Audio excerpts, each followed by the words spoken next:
بسم الله الرحمن الرحيم. الحمد لله الذي خلق السماوات والأرض وجعل الظلمات والنور. الحمد لله الذي فضل العلم على الجهل فقال قل هل يستوي الذين يعلمون والذين لا يعلمون. ونصلي ونسلم على خير معلم الناس لخير محمد وبعد. إن شاء الله بداية سلسلة جديدة عن الكارديوفاسكولار فيسيولوجي. أول محاضرة إن شاء الله هتكلم عن الأناتومي وبعض الحاجات حوالين الأناتومي زي الكاردياك بلاد سبلاي، الفينس درينج، النيرف سبلاي. وإن شاء الله يكون في بعض الهنتس كده عن الفاسكولار سيستم، تايبس اوف ارتريز، تايبس اوف فينز، تايبس اوف كابيلاريز، والفانكشن بتاعت كل واحدة فيهم، البريشرز وهكذا. في نقطة مهمة إن أغلب الحاجات إن شاء الله هتتقال في المحاضرة دي هتتكرر تاني في المحاضرات اللي جاية، سواء الكاردياك لودنج كونديشنز، بري لود وافتر لود كونتراكتيليتي، أو الجزء الخاص بالكاردياك سايكل، بريشر فوليوم لوبز، والكوندكشن اوف الكتريستي، الأكشن بوتنشال، والحاجات الجميلة دي يعني. ولكن احنا شفنا إنه يفضل إن هم الحاجات دي تتجمع على الأقل جزء منها في الأول خالص، عشان نكون بادئين من الأول خالص يعني، علشان إيه الأمور تتضح إن شاء الله بالتدريج. طيب، أول حاجة احنا عارفين إن ما جعل الله للرجل من قلبين في جوفه يعني، ولكن الون هارت بتاعنا ده ليه تو سيركيليشنز. الرايت اتريوم بيدي الدم بتاعه الرايت فنتركل، الرايت فنتركل بيدي الدم بتاعه للبلمونري سيركيليشن، البلمونري سيركيليشن بتنقل الدم بعد كده عن طريق البلمونري فينز ليفت اتريوم، ليفت اتريوم بيروح بينقل الدم ليفت فنتركل، ليفت فنتركل بيدي الاورطه، الاورطه منه سيستميك سيركيليشن، السيستميك سيركيليشن ترجع تاني عن طريق الفينا كافا سوبيريور وانفيريور زي ما هيتضح ان شاء الله قدام للرايت اتريوم، وهكذا تعيد السايكل تاني يعني. فاحنا مهم ان احنا نعرف ان احنا عندنا تو مين سيركيليشنز، البلمونري سيركيليشن وسيستميك سيركيليشن. ولكن في طريقه تانيه لاسم السيركيليشنز دي، لو احنا خدنا خط كده بالطول فيعني في الغالب الجزء اللي على الشمال ده اللي هو ما فيهوش اكسجين، يعني دي اوكسجينيتد بلاد، والجزء اللي على اليمين ده هو اللي فيه الاكسجين اللي هو اوكسجينيتد بلاد. احنا عندنا دم بيجي من السيستميك سيركيليشن عن طريق الكابيلاريز والفينيولز والفين زي ما هنعرف ان شاء الله قدام، بيصب في الرايت اتريوم، رايت اتريوم رايت فنتريكل، رايت فنتريكل للبلمونري سيركيليشن عن طريق البلمونري ارتري رايت وليفت. البلمونري سيركيليشن بعد كده بيحصل اوكسجينيشن للدم هناك، الاكسجينيشن ده بينقل بعد كده، بيتنقل الدم بعد ما يبقى اوكسجينيتد لليفت اتريوم، ليفت اتريوم ليفت فنتريكل، ليفت فنتريكل الاورتا، وتعيد السايكل الثاني ايه وهكذا يعني. وسبحان الله يعني الموضوع ده بيحصل مع كل بيت يعني. لو واحد نبض قلبه مثلا على 70 75 وكده، فالكاردياك سايكل الواحد بتاخد حوالي 8 من 10 ثانيه، فكل ده بيحصل في 8 من 10 ثانيه، ويقعد يتعاد كل 8 من 10 ثانيه من المهدي الى اللحد يعني، فسبحان الله. هنعرف بقى ان شاء الله قدام هل الكاردياك اوتبوت ده او الكاردياك سايكل او السيركيليشن دي حاجه كونتينيوس ولا انترميتنت، يعني القلب بيضخ ازاي، هي الدم بيمشي على طول، مش المفروض يضخ فالدم يتحرك بعدين يقف، بعدين يضخ تاني، بعدين يقف، بعدين يضخ تاني فالدم يتحرك بعدين يقف، ولا هي الدم بيمشي دايما كونتينيوس؟ انت لو شفت فين مثلا او شفت ارتري الدم بيمشي فيه على طول، مفيش شويه والله وقت النبض بيمشي بعدين بيقف ليه؟ فان شاء الله هنعرف قدام. طيب، في نقطة تانية مهمة يعني، ان زي ما هو يعني ماشي تتضح هنا اكتر شوية، ان كل فنتريكل ليه ان فلو اوت فلو. ان فلو يعني احنا عندنا هنا مثلا رايت اتريوم، ماشي، رايت اتريوم، عندنا هنا البلمونري ارتري، عندنا هنا ليفت، عندنا هنا ليفت اتريوم، عندنا هنا الاورتا زي ما هو مكتوب اورتيك فالفا. يبقى الرايت اتريوم اللي موجود هنا بينقل الدم بتاعه للرايت فنتريكل عن طريق فالف اللي هو تريكاسبي فالف، فده كده ان فلو دم داخل. الدم بعد كده بيطلع عن طريق اوت فلو اللي هو دم خارج للبلمونري فالف، البلمونري فالف بعد كده بيروح البلمونري ارتري زي ما قلنا هنا البلمونري سيركيليشن. برضه نفس الفكره في الليفت فنتريكل، الليفت فنتريكل عندنا هنا ليفت اتريوم بينقل الدم للليفت فنتريكل عن طريق بوابه اسمها ميتر فالف. ميتر فالف بعد كده لما يعدي منه الدم يوصل ليفت فنتريكل، الدم ده يروح يطلع من عن طريق الاوت فلو الاورتيك فالف، من الاورتيك فالف يعني طبعا دي مجرد بوابه يعني، الاورتيك فالف بيعدي الدم بعد كده الاورتا ومنه سيستميك سيركيليشن. فاحنا جايبين الصوره دي ليه؟ علشان ناخد بالنا ان في فرق في جيومتريكال ديفرنسز ما بين ليفت فنتريكل ورايت فنتريكل. يعني ليفت فنتريكل مور بوليت شيب او اليبسويد شيب او شكله بيضاوي الى حد ما بالمقارنه بالرايت فنتريكل، الرايت فنتريكل اقرب الى كريسنتك شيب او شكل الهلال. دي اول نقطه. النقطه الثانيه ان الليفت فنتريكل ليفت فنتريكولار وول ثيكنس اكتر حوالي 3 مرات من الرايت فنتريكولار وول ثيكنس، يعني حتى باين ان الليفت فنتريكل حته لحمه كده ما شاء الله كبيره، انما الرايت فنتريكل حاجه رفيعه يعني. وده هنبقى نستفيد برضو منه قدام، ان هو هل في علاقه ما بين الثيكنس والبريشر ولا لا، وهل في علاقه ما بين الثيكنس والافشنسي ولا لا. فالليفت فنتريكل مور ثيك اكتر بكتير من الليفت من الرايت فنتريكل، ماشي. في نقطة تانية انت تستفيدها من السلايد دي، ان الدم اللي داخل زي الدم اللي طالع، يعني هو الانفلو ده بيودي الاوت فلو ده، الاوت فلو ده بعد وقت بعد كده بعد ما يعدي على اللنكس الانفلو ده، معلش مش ده بقى الانفلو ده الاوت فلو ده، الانفلو ده بيروح هنا بقى، يبقى انفلو بتاع الرايت، الاوت فلو بتاع الرايت، بعد كده بيروح اللنج، اللنج دي بعد كده بتودي الدم الاكسجينيتد للانفلو، الانفلو الاوت فلو، وبالتالي ان الدم اللي خارج من الرايت فنتركل ماست ايكوال الدم اللي خارج من الليفت فنتركل، لان ببساطه زي ما هنعرف ان في حاجه اسمها فينوس ريتيرن. فينوس ريتيرن ده اللي هو الدم اللي بيوصل، الدم اللي بيوصل لازم يطلع، الدم اللي بيطلع لازم يوصل، هكذا، لان هي كونتينوس سيركيليشن وكلوزد سيستم. طالما مفيش مثلا بيرن، مفيش بلاد فيسل بيوز في اي حته، مفيش بليدنج يعني وكده، فده السيستميك سيركيليشن والبلمونري سيركيليشن دي حاجات كونتينوس موجوده على طول، مفيش اي حاجه بتطلع بره. فكون مفيش حاجه بتطلع بره، فلازم الدم اللي داخل يكون قد الدم اللي طالع. وبالتالي حتى لو في فرق في الشكل او في الثيكنس ما بين الرايت فنتريكل والليفت فنتريكل، فلازم الاثنين يطلعوا نفس الدم، وبالتالي الاثنين لازم يجي لهم نفس الدم. فالدم اللي رايح اللي واصل للرايت فنتريكل هو نفس كميه الدم اللي واصله للليفت فنتريكل، والدم اللي طالع من الرايت هو نفس الدم اللي طالع من ايه، من الليفت، لان ببساطه زي ما قلنا دي ايه، كلوزد سيركت، يعني هي حاجه كده مقفوله على طول. طيب ده اول حاجه. تاني حاجه ان احنا عندنا في فرق ما بين حاجه تتوصل على التوالي وعلى التوازي. يعني ايه الكلام ده؟ يعني احنا عندنا حاجه ان باراليل وحاجه ان سيريز. سيريز من مسلسلات فهي المتسلسله، فهي دي على التوالي، وباراليل يعني على التوازي. يعني ايه؟ يعني لو احنا قلنا ان زي ما قلنا في السلايد اللي فاتت، هي نفس الرسمه جبناها اهي، ان البلمونري سيركيليشن والسيستميك سيركيليشن الاثنين متوصلين، ده كلوز سيركيت، وبالتالي الدم اللي داخل هنا لازم يطلع، والدم اللي طالع هنا كده لازم يطلع، والدم اللي داخل هنا لازم، وهكذا. فالتو سيركيليشنز متوصلين على التوالي. يعني لو في حاجه حصلت هنا لازم تاثر على الحاجه اللي موجوده هنا. ده اللي قلنا عليه، ان هو علشان دي كلوز سيركت، فاي حاجه، اي بريشر تشينج، اي فوليوم تشينج في جنب من السيركت لازم ياثر على الناحيه الثانيه، لان هما حاجات متوصله. على عكس مثلا الفيتال اورجانز زي ما هي، مثلا ده هنتكلم ان شاء الله بعد كده قدام، الفاسكولار سبلاي اللي واصل للليفر ده ارتري، الفاسكولار سبلاي اللي واصل للكدني ده ارتري، الفاسكولار سبلاي اللي واصل للانتستين ده حاجه منفصله، كل واحده بيطلع منها او بيطلع لها بقى يعني دم منفصل، وبالتالي هي بتتوصل على التوازي.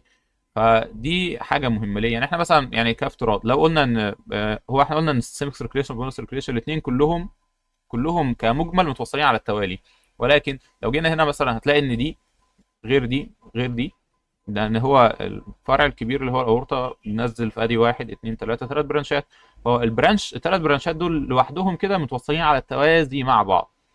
وبالتالي لو احنا مثلا لاي سبب من الاسباب حصلت مشكله في الدم اللي واصل هنا، ده مش بالضروره لازم ياثر على الدم اللي واصل هنا، عادي انت ممكن تعمل فاز دايليتيشن هنا، فاز كونستريكشن، ممكن ياثر بنسبه بسيطه على الدم التاني لان هو البلاد فوليوم ثابت، ولكن هيكون التاثير اقل من ان انت مثلا لو قطعت الاورطه كده خلاص يبقى مفيش اي حاجه خلاص هتيجي. حصل فاز كونستريكشن في الاورطه، هي ابسط حاجه اهي، لو حصل فاز كونستريكشن في الاورطه مثلا، يعني كمثال مبسط جدا، فالدم اللي واصل هنا هيتغير، وبالتالي الدم اللي واصل في كل سيركيليشن هيتغير. ده معناه توصيل على التوالي. انت لو اثرت على اي جنب، لو حصل مثلا فاز كونستريكشن، مش لازم الاورطه بس، لو حصل فاز كونستريكشن في الحته ده هي، او الحته دي اتقفلت لاي سبب من الاسباب، فده هياثر على كل السيركيليشن. على عكس مثلا لو ده افتراض، ده جزء من الفيون سيستم، لو دي بس حصل لها مشكله فالدم هيرجع يوصل من هنا عادي برضه، هو ممكن يتاثر عشان البلاد فوليوم ثابت، بس مش هيتاثر بنفس الكميه يعني. فده الفرق ما بين التوصيل على التوالي اللي هو ان سيريس، وعلى التوازي اللي هو ايه، ان بارallel.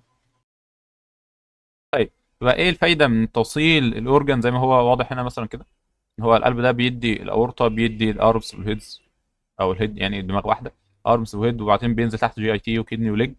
فده كده لو انت اثرت على حاجه مثلا في الجي اي تي، مش بالضروره انت تاثر على باقي الحاجات بنفس الكيفيه. لو انت عندك الجنب بتاع الفينوس سيستم، لو انت اثرت مثلا على الجزء الخاص بالكدني لسبب من الاسباب، الفينوس بريشر فيها زاد زي ما هنتكلم ان شاء الله بعد كده قدام، فانت مش بالضروره انت تاثر على باقي ايه، باقي الحاجات. فدي ميزه ان اغلب موست اورجانز بتريسيف بلاد على التوازي مش على التوالي. فده prevent changes في resistance of one organ، زي ما قلنا كده، ان لو حصل هنا مثلا resistance هنا زادت او resistance هنا زادت، مش بالضروره ان هو ياثر على البلاد سبلاي او على الريزيستنس بتاعت باقي الحاجات الثانيه. فده ميزه ان هو prevent changes in resistance of one organ to from affecting other organs يعني. ده طبعا في النورمال physiological limits، انا بتكلم ان شاء الله قدام ان هو طبعا انت كده كده اصلا عندك blood volume ثابت، فانت لو قللت الدم اللي واصل لمكان ما يبقى انت بتقلله عشان تزود الدم اللي واصل لمكان تاني اللي حصل بليدنج. ده بيحصل في اكسرسايز مثلا أو حاجات زي دي، هنتكلم ان شاء الله قدام. طيب دي اول نقطه. النقطه الثانيه ان زي ما لو يعني ايه حته فيزياء كده برضه هتتضح ان شاء الله قدام بعد كده في البريشر والفوليوم واللو ريزيستنس، ان الحاجات اللي متوصله على التوازي بيكون المقاومه بتاعتها او الريزيستنس بتاعتها اقل. ليه؟ لان احنا كنا واخدين قبل كده يعني في معادله اهي، يعني الحاجات دي مثلا كده ده متوصلين على التوالي، فار 1 وار 2 وار 3، لو جيت تحسب مجموع المقاومه بتاعتها الار توتال بقت ار 1 زائد ار 2 زائد ار 3 زائد مجموع بقى على بعض يعني. انما الحاجات لو هي متوصله على التوازي ار 1 و2 و3 و4 برضه، فلما تيجي تحسب تبقى 1 على ار توتال بيساوي 1 على ار 1 زائد 1 على ار 2 زائد 1 على ار 3، وبالتالي ان واحد على ار توتال كده كده بتكون دايما دايما، ركز معايا، دايما ركز، اقل من اقل مقاومه موجوده في الارات كلها. ده برضه هيتضح ان شاء الله قدام، بس احنا بس ايه زي ما قلنا، انت بتاخد بس فكره عن الموضوع. يبقى تاني ميزه ان الاورجانز متوصله ان بارallel، ان انت لما تاثر على بلس سبلاي لحاجه واحده وزن ليميتس، فده مش هياثر بقيمه كبيره على حاجه تانية، الا لو انت عايز تعمل كده، انت عايز تعمل فاز كونستريكشن في مكان ما، مثلا جي اي تي او السكين، عشان انت عايز تجري، فانت بتقلل الدم اللي واصل لهم عشان تزود، لما تعمل فاز كونستريكشن عندهم عشان تزود الدم اللي واصل للسكيلتال ماسلز اللي بتخليك تجري، يعني تعمل لها عندها فاز دايليتيشن. فده حاجه. بس وزن ليميتس يعني في الريستنج، انت لو حصل لا قدر الله تاثير على اورجان، فده مش بيأثر على اورجان تاني. دي اول نقطه. النقطه الثانيه ان الريزيستنس اقل بكتير كده لما يكون حاجات متوصله على التوازي، اكتر من هي لو حاجه متوصله ايه على التوالي. حاجه متوصله على التوالي يبقى مجموع الريزيستنس، المقاومه الكليه بتاعه السيستم، بتكون مجموع المقاومات. انما لو هي حاجات متوصله على التوازي، فبتكون المقاومه الكليه اقل من اقل مقاومه موجوده. تمام. طيب فده كده توصيل على التوالي وايه وعلى التوازي. ماشي. احنا عندنا طبعا يعني احنا مش بنتكلم قوي عن موضوع الثوراسيك كيج، بس احنا عندنا في سكين تحت كيوتينيوس، وفي ماسل، وفي سترنم، وفي كوستال كارتليج، وفي ريبس، وفي انتركوستال سبيس، في ارتريز، في نيرفز، في فينز، وفي حاجات كتير جدا. بس احنا عاوزين ايه حاجه اللي هي اللي جوه ده. انا بس جايبين الصوره علشان تاخد بالك على شكل السيرفس اناتومي بتاع الهارت، توضح برضه ان شاء الله كمان شويه. فالموضوع لا يقتصر على مجرد حاجه بس موجوده كده عايمه في الهواء، فالحمد لله يعني. طيب وده شكله هو في الاكس راي. جميل. ماشي. طيب عدينا احنا كل الحاجات دي، يعني وصلنا لغايه الاسترنم. بعد الاسترنم نزلنا تحت، هتلاقي ان القلب ده مش برضه في طبيعي، مش موجود كده لوحده، ده متغطي بحاجه سبحان الله، يعني حاجه شبه كيس. الكيس ده اللي هو البريكارديوم. البريكارديوم ده بيتكون من تو مين لايرز، الفايبرس بريكارديوم والسيرس بريكارديوم. السيرس بريكارديوم لوحده بيتقسم لحاجتين، بارايتال وفيسرا. الفايبرس بريكارديوم ده حاجه هي فايبرس، هي حاجه ناشفه من بره خالص، دي يعني ابعد حاجه موجوده عن الهارت سيرفيس. ودي بقى اللي بتحمي القلب ان هو كل شويه، طبيعي ان سبحان الله هو كل شويه بينبض وبيتحرك، فالحركه بتاعته دي بتخليه يحتك بقى، يعمل فريكشن كتير جدا مع الاسترنال، مع الاورجنز اللي حواليه، مع الدايفرام مثلا. فالفايبرس بريكارديوم ده بيحمي القلب من الفريكشن اللي بيحصل بسبب ان هو كل شويه بيخبط في الحاجات اللي حواليه او الاذر اورجنز يعني. ففي فايبرس بريكارديوم بره عشان هو فايبرس فهو ناشف. بعد كده في تحت الفايبرس بريكارديوم في شويه في سيرس بريكارديوم. عند السيرس بريكارديوم ده احنا قلنا السيرس بريكارديوم متقسم لحاجتين، البرايتال بريكارديوم والفيسرال بريكارديوم.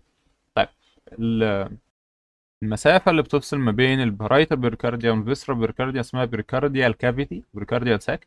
بريكارديال كافيتي فيها بريكارديال فلويد نورمالي، يعني في بعض الأماكن من 5 ل 15 نورمالي، في بعض الأماكن التانية من 15 ل 50 مللي بس فلويد بيكون نورمالي موجود في البريكارديال ساك والبريكارديال كافيتي، ده عشان يقلل الفريكشن برضو او الاحتكاك ما بين البرايتال بريكارديوم اللي هو متصل على طول بفايبرس بريكارديوم والفيسرال بريكارديوم اللي هي لازقه على الاوتر سيرفيس بتاع الهارت على طول. طيب احنا قلنا ان البريكارديوم ده هو الكيس اللي بيحيط بالقلب. الكيس ده بيتقسم تو من لايرز، فايبرس بريكارديوم وسيرس بريكارديوم. سيرس بريكارديوم متقسم لحاجتين، بارايتال وفيسرال، وما بينهم في البريكارديال ساك او البريكارديال كافيتي اللي فيه بريكارديال فلويد. وده شكل البريكارديوم لما تيجي تشيله كده ايه. البomb، القلب نفسه بيتكون من ايه؟ بيتكون من اربع حجرات. قلنا رايت اتريوم، رايت فنتريكل، ليفت اتريوم، ليفت فنتريكل. كل اتريا كل اتريوم لما يجي ينتقل من الدم لفنتريكل لازم في حاجه تمنع ان الدم يرجع تاني، لان طبيعي احنا قلنا المفروض ان السيركيليشن دي تمشي في ايه؟ وان واي كده، زي ما قلنا هي موجود كده تمشي في وان واي، يعني ده كده يوصل لده وده يوصل لده وده يوصل لده عشان تيجي تكمل وكده. لو الدم بقى رجع اكيد هيكون في مشكله، عشان كده سبحان الله في فالفز موجوده اللي هي صمامات موجوده بتمنع ارتجاع الدم تاني في النورمال بيرسونز، يعني ان الدم يرجع تاني للفنتركل. معلش، ان الدم يرجع تاني عكس الاتجاه الطبيعي بتاعه. وبالتالي احنا قلنا المفروض ان الدم بيوصل من الانفيرور فينا كافا والسبيرور فينا كافا، يصب في رايت اتريوم، رايت اتريوم ينقل الدم للرايت فنتركل، بيمنع ارتجاع الدم هنا حاجه اسمها تراكاسبس فالف اللي هو الصمام الثلاثي. الدم بعد كده بينتقل من الرايت فنتريكل للبلمونري ارتري او البلمونري ترانك. البلمونري ترانك ده بينتقل منه الدم رايت وليفت بلمونري ارتري. بعد كده بيروح لللنج اللي هي هنا. اللنج اللي هي هنا بتوصل الدم بعد ما بيحصل له اكسجينيشن، بيرجع منها تاني بالمونري فينز اللي هم دول بالمونري فينز يمين، وهم باينين هنا من الجنبين، بس هم بيصبوا في الليفت اتريوم. الليفت اتريوم هو بيعمل بيز بتاعت الهارت من ورا، فده الليفت اتريوم. الليفت اتريوم بيوصل الدم بعد كده اللي هو اوكسجينيتد الليفت فنتريكل. الليفت فنتريكل بيمنع ايه ان الدم يرجع منه تاني الليفت اتريوم، اللي هو mitral valve. mitral valve ده هو mitral، هو تو ليفلتس بس، وده الفالف الوحيد اللي تو ليفلتس في القلب. بعد كده الفنتركل بيضخ الدم بيرجعه ليه، بيضخ الدم، مش بيرجعه بقى، بيضخ الدم عن طريق حاجه صمام برضه اسمه الاورتيك فالف للاورطه. والاورطه بعد كده بيدي دم للسيستمك سيركيليشن. فاحنا يعني عموما جروس كده، رايت اتريوم بيدي رايت فنتركل في النص ترايكاسبيد، رايت فنتركل بيدي بالمونري ثرانك في النص بالمونري فالف. بعد كده الدم بيوصل ليفت اتريوم عن طريق بالمونري فينز، البالمونري فينز بتصب ليفت اتريوم في نون، كده مفيش فالفز هنا بتفصل البالمونري فين عن الليفت اتريوم نورمالي. الليفت اتريوم بعد كده بيرجع بيوصل الدم ليفت فنتركل عن طريق ميترال فالف. الدم اللي وصل ليفت فنتركل بيروح بعد كده الاورتا عن طريق الايه، الاورتيك فالف. لو خدنا الحته بتاعت الليفت فنتركل دي وكبرناها كده، هنلاقي ان الميترال فالف ده حاجه يعني سبحان الله كومبلكس جدا يعني. احنا عندنا ليفلتس، وعندنا في انيولوس، وعندنا في كوردا، وعندنا في بابيلاري ماسل. احنا بس جايبين دي علشان الحته ده اهي. البابيلاري ماسلز اللي موجوده ده هي، البابيلاري ماسلز اللي موجوده دي ماسلز، يعني هي اللي بيمسك الميترال ليفلتس بالليفت فنتريكولار مايوكارديوم ماسل. يعني مش حته قماشه مثلا، مش حاجه خشبه كده موجوده ناشفه بتاع، لا دي ماسل. الماسل دي معناها ايه؟ معناها كده ان هي بتكونتراكت. فهي نورمالي بابيلاري ماسلز دي كونتراكتايل مايوكارديوم. هنستفيد من كده ايه؟ هنعرف ان شاء الله قدام. الكونتراكشن بتاع البابيلاري ماسل ده بيساعد في بعض الحاجات الخاصه بالميترال فالف والبريشر جوه الاتريا والبريشر جوه الفنتريكل وحاجات تانية كتيره كده يعني. فاحنا بس نعرف ان البابيلاري ماسلز اللي هي بتمسك الميترال فالف ليفلتس دي كونتراكتايل مايوكارديوم. الكونتراكتايل مايوكارديوم ده بيساعد في بعض الفانكشنز اللي هنتكلم عليها ان شاء الله قدام يعني. آم، ده كده ككويك ريفيو، ويرجع بقى لايه، حاجات الخاصه بالاناتومي يعني. ولعشاق التشريح من دكاتره الكارديو ثوركس وكارديو ثوراسيك سيرجري بقى، عشان الناس اللي بتتضايق والناس اللي بيحبوا الاناتومي، لو قسمت القلب ده كده ووضحته جامد شويه، فدي صوره ايه. طيب، في نقطه بقى مهمه. هل الفنتركل ده لما لو جيت قطعته كده، يعني احنا قطعناه اخدنا منه حته بقى، هل هيبان ان هو كل فايبرز فيه مثلا نزل تحت كده اهوت، ولا كل فايبرز فيه رايحه للجنب كده اهوت، ولا ايه؟ يعني احنا هنوضح ان شاء الله ان هو اغلب الحاجات اللي بتحصل في البلمونري سيركيليشن، بلاش بالمونري سيركيليشن، اغلب الحاجات اللي هنتكلم عليها لما نقول مثلا الفنتركل عموما، فاحنا قصدنا الليفت فنتركل، وما يطبق على الليفت فنتركل في اغلب الاحيان يطبق على الرايت فنتركل الا في بعض الاحيان. دي من بعض الاحيان هنتكلم عليها. ليه؟ لان هو الفنتركلز يعني زي ما قلنا في جيومتريكال ديفرنسز، شكلهم مختلف. ليفت فنتركل بيضاوي، انما الرايت فنتركل شكله هلالي الى حد ما. ده غير ان الارينجمنت بتاع الماسل فايبرز اللي في الليفت فنتركل مختلف عن الرايت فنتركل، وده سبحان الله يعني. بيتضح برضو ان شاء الله قدام ان تغيير شكل الماسل جواه ده بيساعد جزء كبير جدا على البريشر الهائل اللي الليفت فنتركل محتاج يطلعه، لان هنتكلم ان شاء الله قدام ان الليفت فنتركل ده محتاج ان هو يوصل لبريشر عالي جدا اكتر 120 ملم ميركوري عشان ينتقل منه الدم للاورتيك فالف. معلش، ينتقل من الدم للاورطه. عكس مثلا الرايت فنتركل لما يجي يدي دم هيدي سيستوليك 20 مثلا او 25 مللي، فهو البريشر اللي بيتكون جوه الفنتركل ليفت اكتر من الرايت بحوالي 6 مرات. فسبحان الله يعني. طيب ايه اللي احنا عايزين نقوله؟ عايزين نقوله ان الليفت فنتركل بيقال عليه في اغلب المعادلات اللي هنتكلم عليها ان هو اقرب الى الدائره، اقرب الى او الى الكوره بقى يعني، عشان هو ده حاجه 3 دي ستراكشر. فهو ليه احنا بنقول كده؟ علشان نسهل الطريقه بتاعه التعامل. يعني علشان نقول والله مثلا حجم الكرة قد ايه، بالتالي القطر بتاعها قد ايه، وهكذا. في بعض الاحيان ممكن نعتمده كشكل بيضاوي، بس اغلب الحاجات هتلاقي ايه، شكل دائري. بس احنا كنا عارفين ان هو مش كورة، هو مش شكل دائري. يعني انت لو قطعت مثلا من عند البيز كده، يعني انت لو جيت قطعت مثلا الحتة دهيت عند الحتة دهيت كده، وجيت بصيت من فوق، هتلاقي ان دي كأنها دايرة كده، كأنها دايرة. ولكن هي في الحقيقة ايه، ممكن تبان هي دايرة، بس انت لو نزلت تحت مش هتلاقيها اسطوانة. هو الليفت فنتركل مش اسطوانة. فايه اللي احنا برضه عايزين نقوله؟ اللي عايزين نقوله ان انت لو جيت بصيت للماسل فايبر ارينجمنت، يعني زي ما قلنا كده، لان هو في ليفت فنتركل فيه 3 ماسل فايبر ارينجمنت من اندوكارديوم للابيكارديوم. يعني اللي جوه خالص لونجيتيودينال، بعد كده الميد وول بتبقى سيركلر، والجزء اللي بره خالص اللي هو الاوتر او الابيكارديوم بيكون اوبليك. فده بس يعني نقطة برضه هتبقى تتضح ان شاء الله قدام. فاحنا نعرف ان انت هنتكلم ان هو بعد كده والله هنا مثلا مساحه الدايره قد ايه، وبالتالي حجم الكره قد ايه عشان تكعيب وهكذا. ان شاء الله في المعادلات اللي قدام، ولكن تكون عارف ان هو الليفت فنتركل مش كوره، والمصل فايبر ارينجمنت بتاعه مش كلها نفس الخط، هي ثلاثه، والثلاثه دول سبحان الله يعني ليهم فوائد كتيره جدا يعني. فده نقطه مهمه. طيب دي اول نقطه. نقطه ثانيه زي ما قلنا ان المصل فايبر ارينجمنت مش كلها طوالي، يعني هي مش كلها طويله كده، في حاجات، لا في حاجات لونجيتودينال، في حاجات سيركل، حاجات اوبليك. ده هيعمل ايه؟ ده هيعمل ان انت لو خليت الليفت فنتركل ده يكونتراكت، هو مش هيكونتراكت من تحت لفوق كده وخلاص، ولا هيكونتراكت من جوه لبره كده وخلاص، لا ده هيتعصر. يعني ايه هيتعصر؟ يعني كده، يعني خلينا من اول الايجكشن. لو جيت بصيت للليفت فنتركل اللي هو بيكونتراكت، هتلاقي ان هو زي ما قلنا هو مش بينقبض من تحت لفوق مثلا وخلاص. يعني هو المفروض ان الاورطه هنا هو ده الايبكس. انت ممكن تيجي تعتقد ان هو لما يجي يحصل كونتراكشن، الكونتراكشن ده هيخلي الفنتركل يكونتراكت ازاي؟ يكونتراكت من تحت لفوق مثلا كده علشان يضخ الدم هنا؟ لا. طب هل الكونتراكشن مثلا هو الفنتركل بيتقفل على بعضه كده من جوه خلاص، يعني من بره لجوه، يعني بيتعصر من الجنبين؟ لا برضه. اللي بيحصل ايه؟ اللي بيحصل ان في تويستنج موشن بتحصل في الفنتركل. الايبكس بتمشي، ركز معايا، الايبكس بتلف في اتجاه عكس اتجاه البيز. يعني ايه؟ يعني الايبكس بتلف كاونتر كلوك وايز عكس عقارب الساعه، والبيز بيلف كلوك وايز مع عقارب الساعه. يعني ايه اللي بيحصل؟ اللي بيحصل الفنتركل بيتعصر. سبحان الله، يعني الايبكس بتلف في اتجاه والبيز بيلف في اتجاه عشان تطلع كل الدم اللي ممكن اطلعه في الثلاثة من 10 ثانية دي، واضخ اكبر كميه دم ممكنه في وقت قليل من غير ما اضطر ان انا استهلك طاقه كتير. ليه؟ لان هو دلوقتي لما في حاجه بتمشي في اتجاه، حاجه ثانيه بتمشي في اتجاه، زي ما قلنا انت كانك مسكت ازازه وعصرتها، لفيت ايدك من فوق في اتجاه ومن تحت في اتجاه، فانت كده هتخلي الازازه تطلع كل الدم، كل الميه بقى اللي فيها بسرعه. فسبحان الله، يعني اللي بيحصل في الليفت فنتركل اللي بيحصل تويستنج موشن او تورشن موشن. تورشن موشن دي اللي بيحصل فيها ان الايبكس بتلف كاونتر كلوك وايز والبيز بيلف كلوك وايز، فالدم اللي بيحصل اللي بيتجمع جوه الفنتركل بيتاثر بضغط كبير جدا في وقت قليل جدا. الضغط الكبير ده هو اللي بيفتح بعد كده الاورتيك فالف، لان الاورتيك فالف ده هو اللي بيفصل ما بين الاورطه والليفت فنتركل. فلما الضغط جوه الليفت فنتركل بيعلى جامد جدا بسبب التويستنج موشن، الاورتيك فالف بيفتح لان الضغط جوه الليفت فنتركل بقى اعلى، وبينتقل الدم ايه الى الاورطه.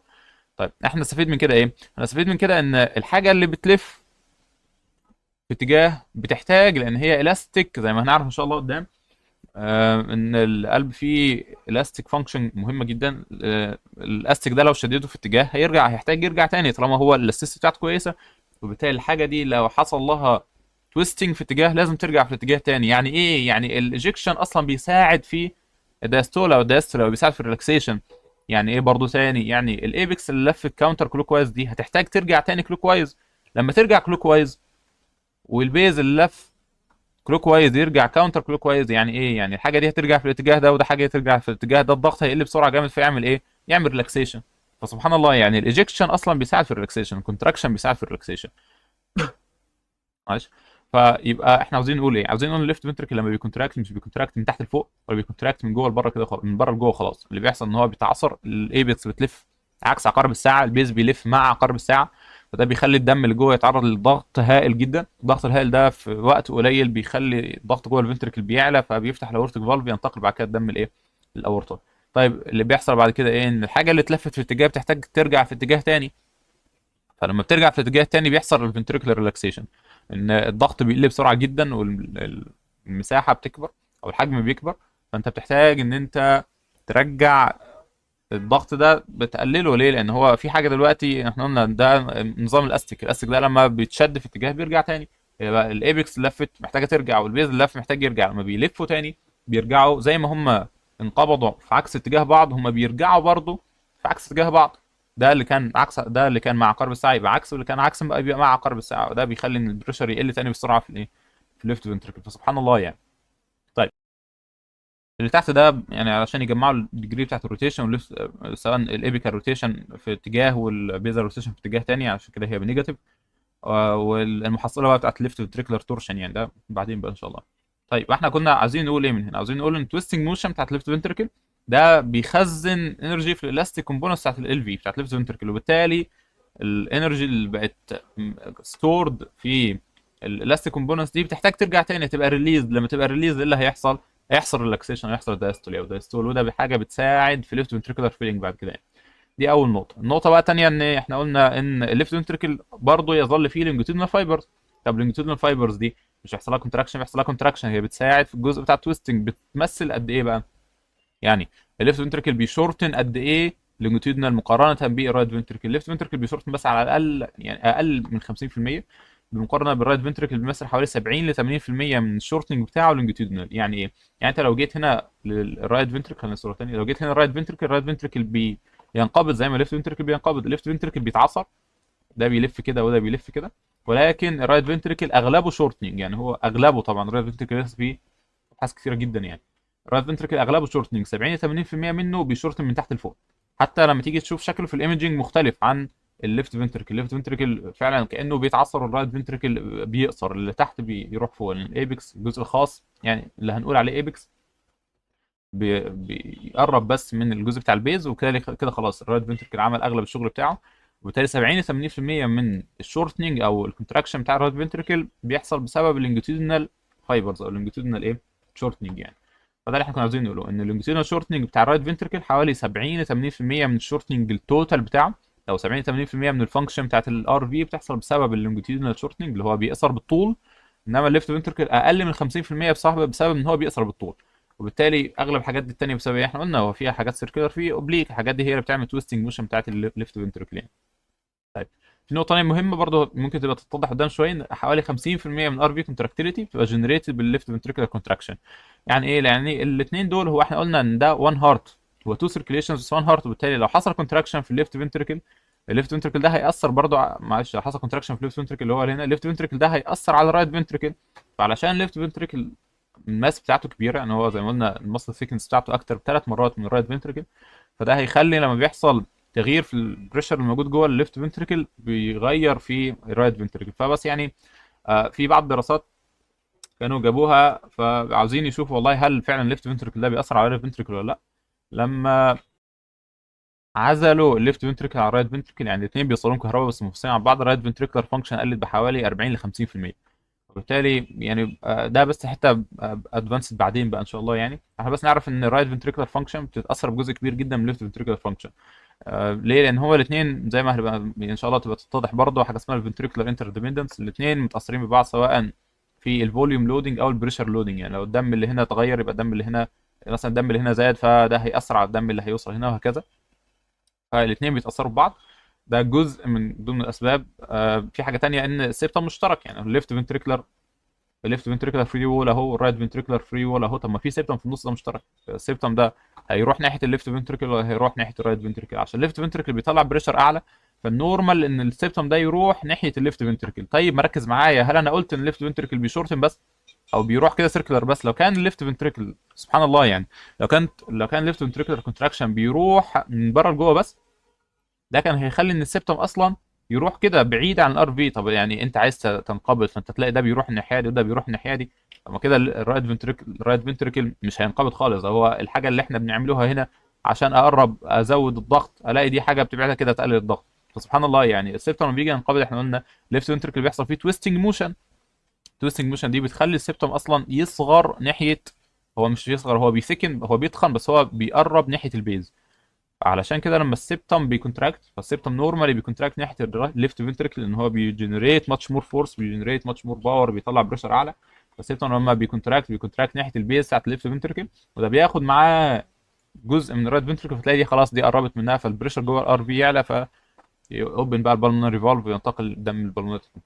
فبس احنا نعرف ان حوالي 50% من الار في كونتراكتيليتي او الار في كاردياك اوتبوت بيتاثر بالليفت فنتريكولار كونتراكشن او الليفت فنتريكولار كاردياك اوتبوت، زي ما هنتكلم برضه ان شاء الله قدام. طيب احنا قلنا ان نورمال السبتم بيتحرك ناحيه الليفت فنتركل عشان يزود الضغط الموجود او يساعد على تكوين الضغط جوه الليفت فنتركل عشان يفتح الاورتيك فالف، ان الضغط جوه الاورتا اعلى بكتير زي ما هنتكلم ان شاء الله قدام. طيب وبالتالي لو في مشكله بقى في الار في، فالار في دلوقتي محتاج السبتم ناحيته علشان يساعد في ان هو يزود الضغط جوه، فهتلاقي بيحصل ايه؟ هتلاقي ان السبتم بيتحرك بارادوكسيكالي ناحيه الرايت فنتركل.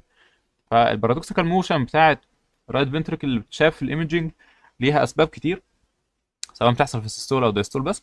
ولكن تعرف بس ان جزء من البارادوكسيكال موشن ده بيحصل بسبب الار في محتاج حاجه تساعده. يعني احنا قلنا نورمالي ان السيستم ده بيتحرك ناحيه الليفت فنتركل. طب انت بقى لو خليت السيستم يتحرك ناحيه الرايت فنتركل، وبقى الرايت فنتريكولار فري وول هو اللي بره اللي في الجنب ده بيتحرك برضه كده طبيعي ناحيه الرايت فنتركل، هتلاقي ان البريشر جوه الرايت فنتركل بيعلى بسرعه اسهل. لما بيعلى بسرعه اسهل ده بيسهل ان الدم ينتقل في البلمونري ترانك. وبالتالي ايه اللي احنا عايزين نقوله؟ عايزين نقول ان في الار في فيلير السيبتم بيموف بارادوكسيكالي ناحيه الار في، بدل ما ينو موف ناحيه ال في اللي هو ليفت فنتركل بينتقل ناحيه الار في، ده بيساعد في الار في ايجكشن. في نقطه ثانيه مهمه ان الايبكس زي ما هو واضح كده، سواء هنا او هنا، الايبكس ميد موستلي بالليفت فنتركل.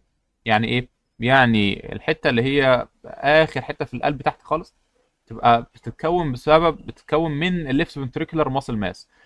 لو بدات بدا الار في ان هو يشير جزء من الايبكس، دي علامه او ساين من الرايت فنتريكولار فيلير. ده بس بعض الملاحظات كده او الهنتس. يعني بتيجي نشوف والله انا شايف ان الرايت فنتريكل ده بيكون جزء من الايبكس، مع كده ان الرايت فنتريكل بدا يدايليت، ف ده علامه ان هو بدا يفيل، وبالتالي ده هنت ما تستناش بقى لغايه ما الار في فانكشن تقل وهكذا. طيب يبقى احنا كنا عايزين ايه من هنا؟ عايزين منها ان احنا نعرف ان الليفت فنتريكل بيحصل له تويستنج موشن. تويستنج موشن دي بسبب الالاستيسيتي اللي موجوده جوه الفنتريكولار مايكارديا. فالتويستنج موشن بتساعد بعد كده في الريلاكسيشن.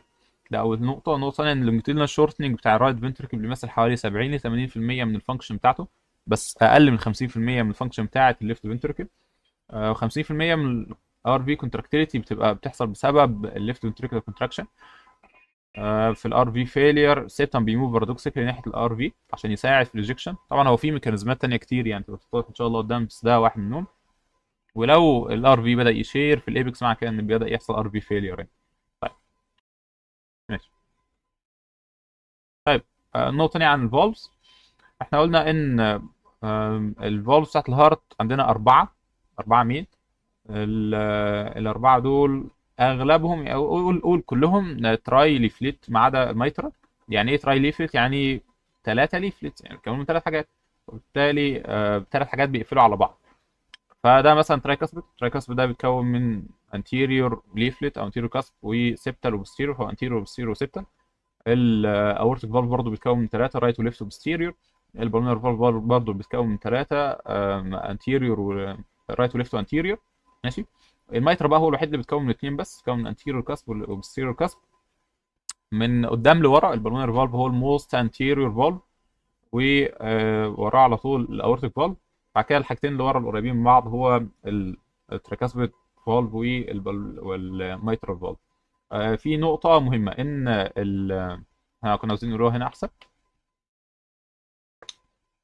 اللي فوق اتريا واللي تحت فنتريكل، الخط كده في النص ده فايبرس ريدج. ماشي، يبقى اتضح برضه ان شاء الله قدام يعني، هو بس عشان بدأ يظهر هنا كده ان في فايبرس ريدج بيفصل ما بين الاتريا والفنتركل، ده بيعزلهم الكتريكالي.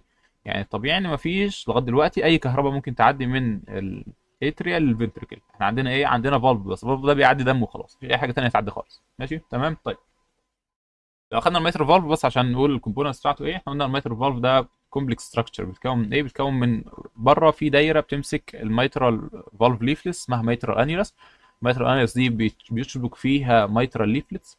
الميترال ليفلتس دي ماشي، الكوميشرز هي اخر حته في الليفلتس اللي هي بيقربوا من بعض خالص قدام. الليفلتس دي بتتربط عن طريق كوردا تنديني او كوردي تنديني، يعني خيوط شبه تندونز يعني كده، شبه الاوتار، بتربط بابيلاري ماسل. بابيلاري ماسل زي ما قلنا ده جزء كونتراكتايل من الليفت فنتركل.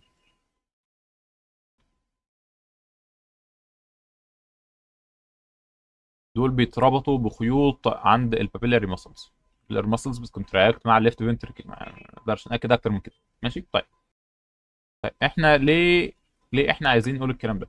نقطه بس على الفالفز بالمره. الفالف ده قلنا هو الليفل دي بتبان، انت شفتها كده من فوق، لو شفتها من تحت هتلاقي ان الليفل ده مش مقفول كده.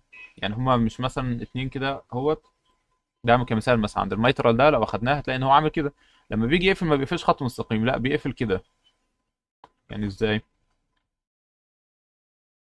حاجه شبه كده. ليه؟ بيكون في شويه مكان بيحصل فيه حاجه اسمها كو ابتيشن، يعني التو كوميشرز او التو تيبس بتاعت الليفلس بيمسكوا في بعض، بيربطوا جامد كده. ده بيدي براح او مساحه ان احنا لو عاوزنا ان احنا نوسع دي، نوسع دي، الحته دي تفضل موجوده. بمعنى ايه تاني بسرعه؟ يعني احنا الكلام برضو ان شاء الله كله هيتعاد تاني، بس احنا بس عشان يعني نكون اخدنا فكره ان قلنا الليفلتس دي، لا دلوقتي الدم هينتقل من هنا، من انت باصص لي كده انا كده الرايت اتريا وتحت في الليفت فنتركل، معلش الليفت اتريا وتحت في الليفت فنتركل.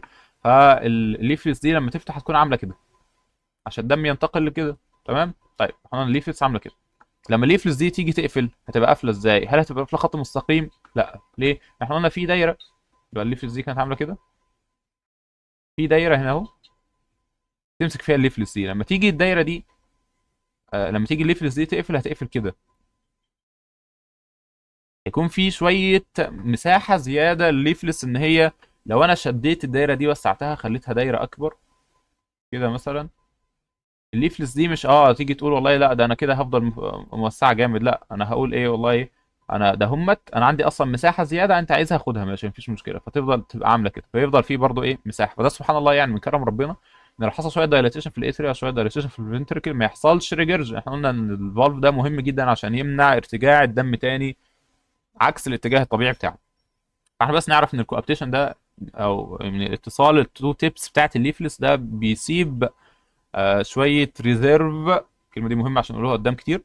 بيسيب شويه ريزيرف، الريزيرف ده بيساعد بعد كده عشان لو حصل اي دايلاتيشن في الاتريا والفنتركلين. فاحنا عندنا فور مين فالفز في بالمونري ده الموست انتيريور، والاورتيك وراه، بعد كده عندنا ترايكاسبت والميترال، كلهم بيكونوا ترايكاسبت فالفز ما عدا يعني ليهم ثلاثه ليفلتس ما عدا الميترال بيكون اثنين بس.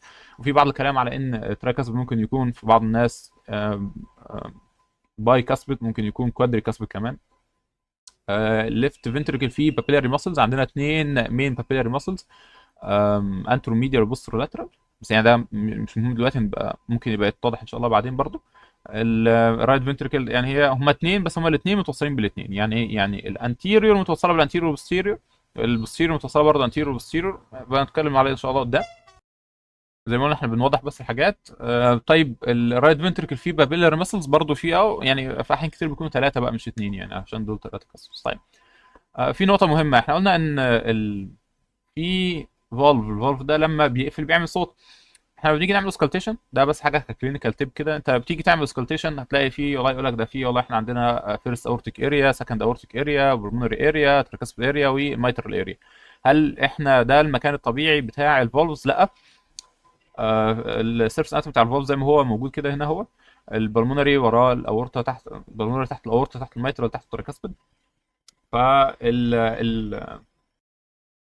الصورة اللي هنا دي لو اخدناها كده اهو وكبرناها، تلاقي انت والله احنا عندنا الفيرست اورتيك اريا، سكند رايت انتركوستال سبيس اللي بيسمع عندها الاورتيك ستينوزس مثلا، في سكند اورتيك اريا بيبقى بتسمع في ثيرد ليفت انتركوستال سبيس بتسمع عندها الاورتيك ريجيرج.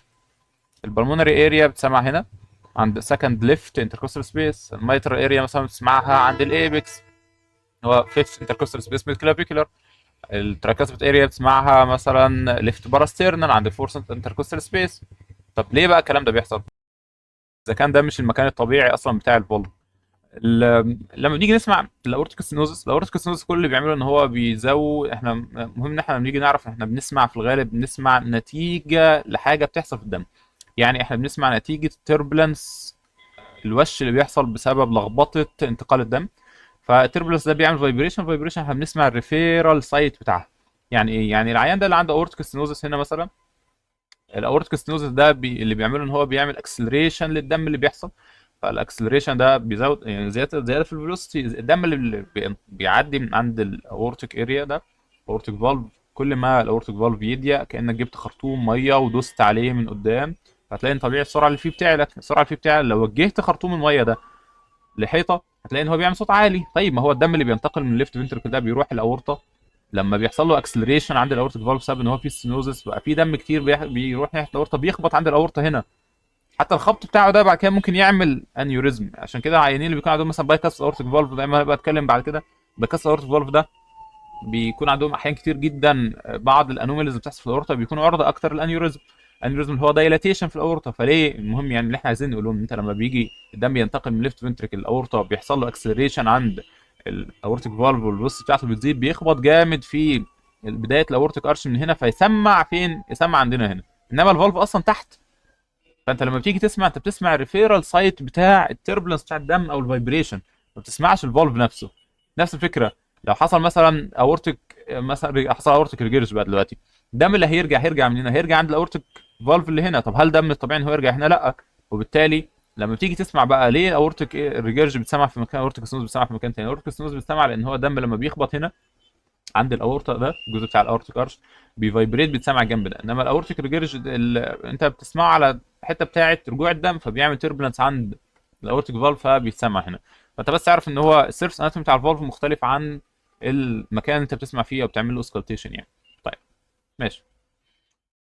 نقطة سريعة عن الأورطة. احنا قلنا الدم بينتقل من الليفت فنتركل اللي هنا كده عن طريق الأورتيك فالف للأورطة. الأورطة بيتكون في ascending أورطة وفي أورتيك أرش وفي descending thoracic أورطة، وبعد كده في لو عديت من الدايفرام بقى في إيه يكمل تحت الأبدومينال أورطة يعني، أورطة أو أورطة. طيب الأورطة بيتقسم 3 main branches. أول واحد هو البريكيوسيفاليك أو النومنت أرتري. البريكيوسيفاليك ده بيدينا رايت كومن كاروتيد ورايت سبكليفيان. التاني برانش يبقى ده أول برانش اللي هو بريكيوسيفاليك. بعد كده الكومون كاروتيد والسب كليفيان هيطلعوا ليفت ورايت بس كل واحد لوحده. يعني هو هنا لو بداتها من الشمال تبقى اسهل يعني. الاورطه بيدي 3 برانشز، فطبعا هو هنا ليفت وهنا رايت. ماشي بس عشان هي ممكن تبان معكوسه في الصوره. هنا ليفت وهنا رايت. فال طيب احنا قلنا هنا ليفت وهنا رايت. ماشي. الدم اللي هينتقل كده اهو، الليفت فنتركل هنا كده، تمام. لو فاكر كده هنا الليفت فنتركل هيدي الدم عن طريق الاورتيك فالف للاورطه. ماشي. يبقى لو بدات من الشمال هتلاقي ان في ليفت سب كليفيان ارتري وفي ليفت كومون كاروتيد ارتري. بعد كده طلعت الجزئين الليفت. البرانش الثالث بقى هو البريكيوسيفاليك. البريكيوسيفاليك ما هو الا مجموع الاثنين دول، او بس الاثنين دول هيتجمعوا في ترانك واحد هو بريكيوسيفاليك او النومينيت ارتري. بريكيو لان هو دراع يبقى سب كليفيان رايح للدراع، والسيفاليك اللي هو دماغ يبقى كاروتيد كومون كاروتيد اللي هو رايح الدماغ. يبقى هو بس اللي بيحصل ان في ليفت سب كليفيان ارتري وفي ليفت كومون كاروتيد ارتري، في بعد كده بريكيوسيفاليك. البريكيوسيفاليك بيدينا رايت والرايت، سواء رايت كومون كاروتيد ورايت سبكليفيا. عندنا هنا ارتري مهم جدا هو الانترنال ثوراسيك ارتري او الانترنال ميموري ارتري، عشان ده بيستخدم في الناس اللي بيعملوا كابج او كوروناري ارتري باي باس جرافتنج، يعني اللي عندهم كوروناري ارتري ديزيز يعني. فده كده البرانشات بتاعت الايه، بتاعت الاورتا، المين برانشز. ماشي. طيب. احنا بس اللي احنا عايزين ناخدوه من هنا ان البلاد فيسلز دي مش مجرد خراطيم، يعني ده مش انبوبه بيعدي فيها الدم وخلاص. زي ما لو فاكرين بقى اللي سمع محاضرات الاثيروسكليروزس في موديول كارديولوجي 101. الاثيروسكليروزس ده بيأثر على البلاد فيسل. ليه؟ لان البلاد فيسل ده ليفنج ستراكشر، يعني هو في سكريتري فانكشن وفي حاجات كتيره جدا بتحصل في البلاد فيسل. فالبلاد فيسل ده مش مجرد خرطوم. يعني من ضمن الحاجات الموجوده في البلاد فيسل ان احنا عندنا حاجه اسمها البارو ريسبتورز والكيمو ريسبتورز. الحاجات دي موجوده عند البايفوركيشن بتاع الكومون كاروتيد. الكومون كاروتيد هنا بيدينا تو مين برانشز، واحد انترنال كاروتيد اللي هو بيدخل جوه الدماغ، واحد اكسترنال كاروتيد اللي بيسبلاي الفيس. هو برضه نفس الحاجه اهوت. لو كده ده الكومون كاروتيد مثلا، اللي هو الليفت كومون كاروتيد بيدينا بعد كده انترنال و اكسترنال برانشز. المهم بس ان احنا عندنا حاجه اسمها كيمو ريسبتورز وبارو ريسبتورز. الحاجه دي موجوده عند البايفوركيشن بتاع الكومون كاروتيد الانترنال واكسترنال. الحاجات دي ليها طبعا فوائد كتير جدا، كده ان شاء الله عليها بعد كده في الجزء بتاع الريجوليشن، سواء الريجوليشن بتاع كاردياك فانكشن او بلاد بريشر. ماشي. احنا بس نعرف ان هو كده ان ايه، في حاجه اسمها بارو ريسبتورز وكيمو ريسبتورز. الحاجات دي موجوده فين؟ في منهم شويه موجودين عند الاورتيك ارش هنا، وفي منهم شويه تانيين موجودين عند البايفوركيشن بتاع الكومون كاروتيد الانترنال كاروتيد والاكسترنال كاروتيد. البارو ريسبتورز دي يعني هنتكلم بقى هي ليها علاقه بالبريشر عشان هي بارو، انما الكيمو ريسبتورز ليها علاقه بالكيمو اللي هو البارشل بريشر اوف اكسجين والبارشل بريشر اوف CO2. طيب ماشي. القلب ده بيحتاج دم، يعني هو بيحتاج ينقبض. طيب يجي له دم من حاجه اسمها الكوروناري ارتريز. ليه كوروناري؟ لان هي شبه الكراون، يعني شبه التاج موجوده فوق كده، بعد كده بتنقسم.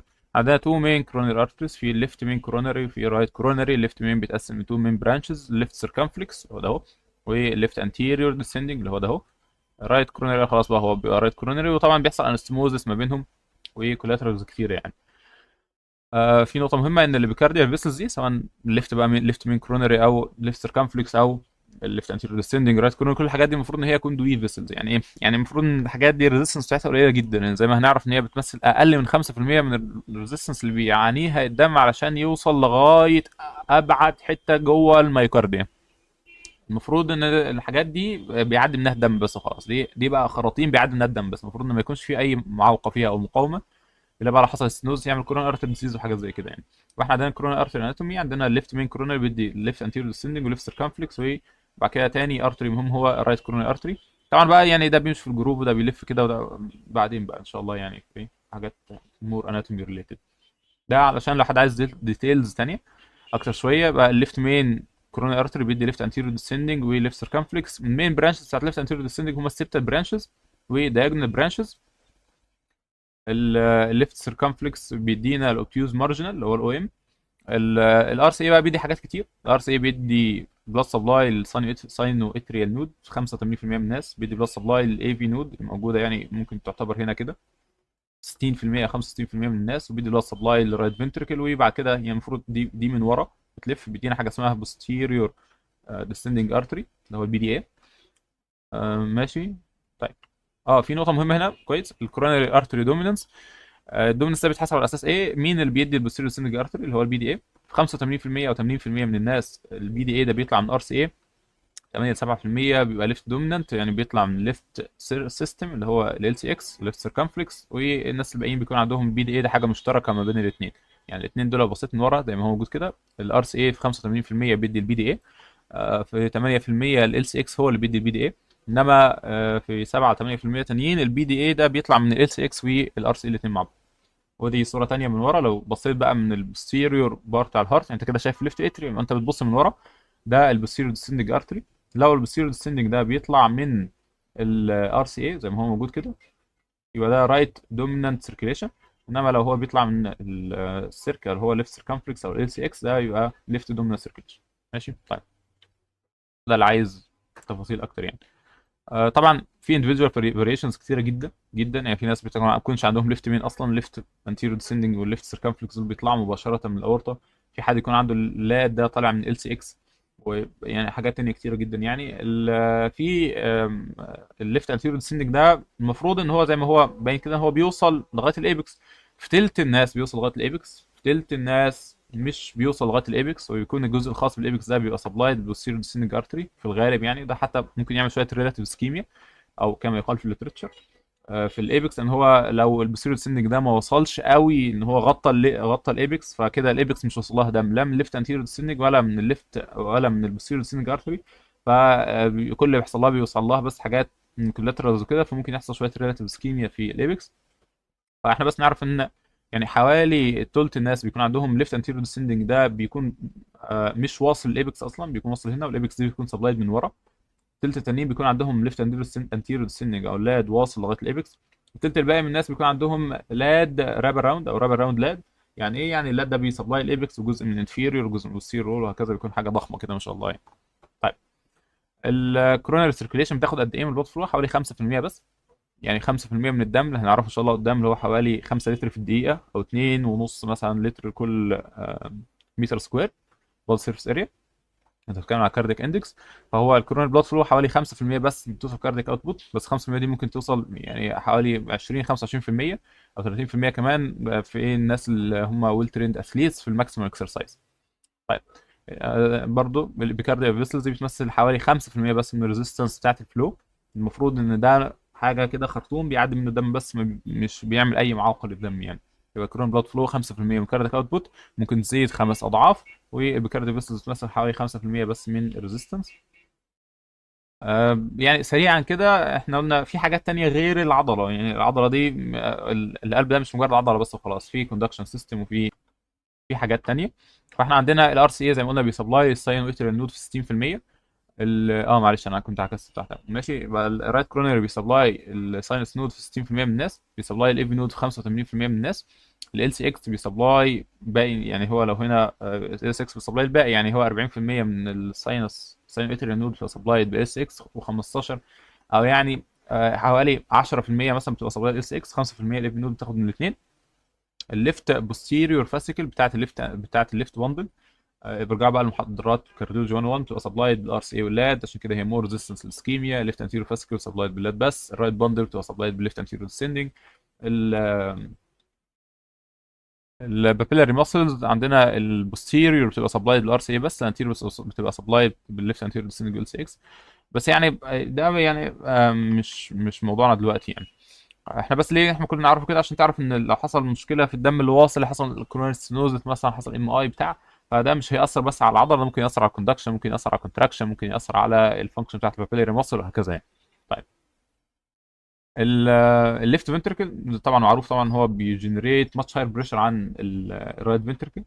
اللي بيحصل ان الليفت فنتريكولار سيركيليشن بتبقى كومبريسد جامد جدا لان الضغط بيبقى عالي. ان هو المفروض ان الابيكارديا فيسلز دي بتوصل الدم، بعد كده الارتري بيدي ارتريول، الارتريول بيصغر بيدي ارتريول اصغر، وبعد كده بيدي مايكرو سيركيليشن كابيلاريز دي عشان هي بتبقى موجوده جوه العضله بتاعه الفنتركل، وبالتالي لما العضله دي بتنقبض بتقفل الكابيلاريز ده، فده بيمنع يعتبر الى حد ما وصول الدم خالص في الكوروناريز او مرور الدم في الكوروناريز وقت السيستول او السيستولي.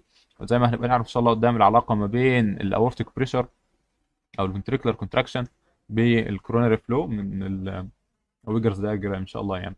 فالليفت فنتركل بس نعرف ان هو بيجنريت بريشر عالي جدا في السيستول، وبالتالي ده بيكمبريس المايكرو سيركيليشن، فبيجي له الدم منين بقى؟ على عكس اغلب الحاجات الثانيه يعني، كل اورجانز يعتبر بتاعت الجسم بيجي لها الدم في السيستول او السيستولي. الليفت فنتركل بيجي له الدم بتاعه اغلبه حوالي 80% منه بيجي له في الدايستول، وبالتالي بيعتمد على حاجه اسمها دايستوليك بلاد بريشر والليفت فنتركل دايستوليك بريشر، نبقى نوضحها ان شاء الله قدام. الار في عشان هو الى حد ما اصغر يعني، هو سينر، احنا قلنا ليفت فنتريكولار ماسل ماس اكتر بثلاث مرات من الرايت فنتركل. فالار في عشان هو سينر فهو 50% من الدم اللي بيجي له في السيستول، و50% الباقيين بيجي له في الدايستول. يبقى سبلايد برضه بالسيستوليك بلاد بريشر يعني، بيبقى افكتد برضه بالسيستوليك مش الدايستوليك بس. وده نبذه عن سبحان الله يعني. احنا كل اللي احنا بنشوفه هو مجرد اقل حاجه في ايه في السيركيليشن يعني. انت بتشوف الابيكارديال ارتري، لو شفت والله شفت البرانش بتاعه، شفت شويه ارتريوز. طبعا الارتريوز برضو مش بتتشاف اغلبها يعني، ده حاجات كلها مايكروميتر ونانوميتر وحاجات كده، بس انت مش بتشوف كل ده. سبحان الله يعني، حاجات من ناحيه الاندوكارديوم انت مش بتشوف اي حاجه من الحاجات الصغيره اللي هنا يعني.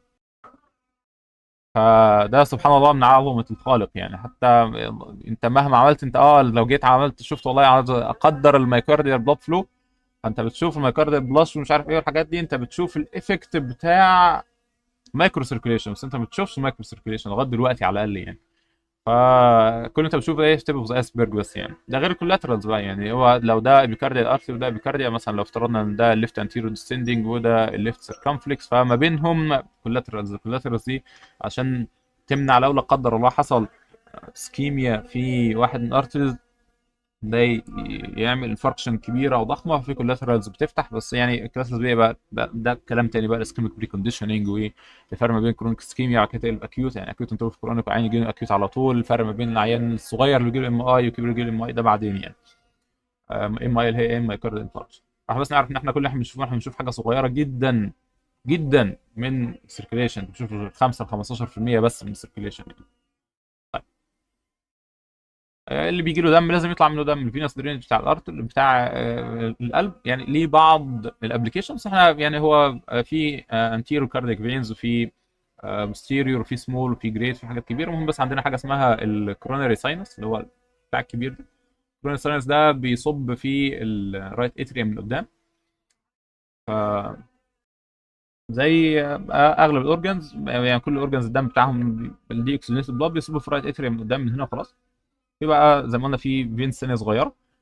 فده اغلب ركز معايا، اغلب الفينس درينج بتاع القلب بيصب في رايت اتريوم، ولكن مش كله. مش كله معنى كده ايه؟ ان في حاجات تانية من الفينس درينج مش بيصب في رايت اتريوم.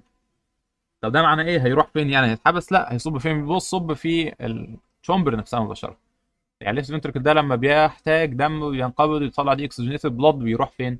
ده بيطلع دي اكسجينيتد بلاد جدا. ده الاكسجين اكستراكشن بتاع الميوكارديوم زي ما هنعرف ان شاء الله قدام حوالي 80% اتريست مثلا، او 70% 90% اتريست. فانت كده الدم اللي بيرجع منه دي اكسجينيتد جدا، مش بيروح الكوروناري ساينس كله، في جزء منه بيصب جوه التشومبر على طول. وبالتالي ده هيعمل ايه؟ هيعمل حاجه هنتكلم عليها ان شاء الله يعني كمان دقيقتين كده. الفينز احنا قلنا في جريت كاردياك فينز، في حاجات تانية كتير كده. المهم عندنا هو الكوروناري ساينس. الكوروناري ساينس ده اكبر حاجه موجوده بيصب في الرايت اتريوم.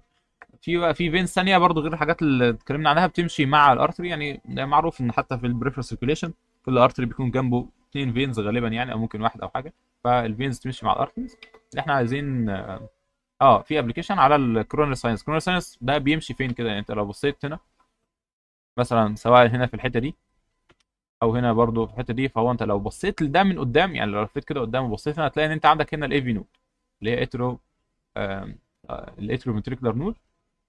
الاي في نود دي مهمه علشان الناس اللي بيعملوا الكتروفيسيولوجيكال ستاديز او الكتروفيسيولوجي ممكن يعدي ليد عند الايه، عند الكورونري ساينس، هيكون ورا الاي في نود على طول. ممكن بقى يحس الاي في نود والحاجات اللي زي دي، شوف الحاجات اللي بتطلع اي اتش في، ما علينا يعني. المهم احنا نعرف بس ان الكورونري ساينس ده ليه كويك ابلكيشن انت ممكن تستخدمه علشان تعمل بيسنج عند الاي في نود.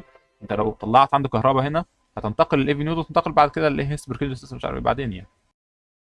طيب عمرك تسألت ليه لما بتيجي تحط البلس اوكسيمتر عند واحد مثلا وتوصله بالمونيتور بتاعه، ما تلاقيش دايما ابدا ابدا الاكسجين بتاعه 100%، الا هو بقى محطوط على الاكسجين؟ ليه؟ لان حاجه اللي احنا قلناها ان في جزء من الفينوس درينج بتاع البلد، الفينوس درينج بتاع القلب، الفينوس درينج ده بيروح الكوروناري ساينس، في حاجات تانية بتصب جوه الشومبر على طول، بتصب جوه الشومبر على طول عن طريق حاجه اسمها فيني كوردي مينيمي او سبيسيانز فينز، ذا سبيسيانز فينز، ذا بيسيان فين او ذا بيجيان فين، شوف انت بتنطق ازاي. الحاجات دي بتصب مباشره جوه المايوكارديا، مش جوه المايوكارديا، بتصب جوه الكاردياك تشامبر، جوه الليفت فنتركل مثلا. وبالتالي الليفت فنتركل دلوقتي بيجي له حاجات من البلمونري سيركيليشن، دم اوكسجينيتد، ولكن في شويه صغيرين دي اوكسجينيتد بلاد، اللي هو الفنتركل بيسحب الدم بتاعه منهم. دي اوكسجينيتد بلاد ده بيقلل من الساتوريشن بتاع الدم اللي واصل الاورطه، اللي هو بقى كده رايح السيستمك سيركيليشن اللي احنا بنقيسوه يعني.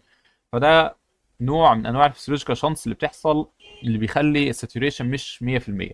في حاجه تانية، طب ما هو لو اخدت بالك ان هو دلوقتي لو ليفت فنتركل ده بيوصل بالون ترانك للرئه، بيوصل بالون ترانك ده دي اكسجينيس بلاد، اكسجينيشن بتاع مثلا 60 70 80% مثلا ولا حاجه، على 70% كده.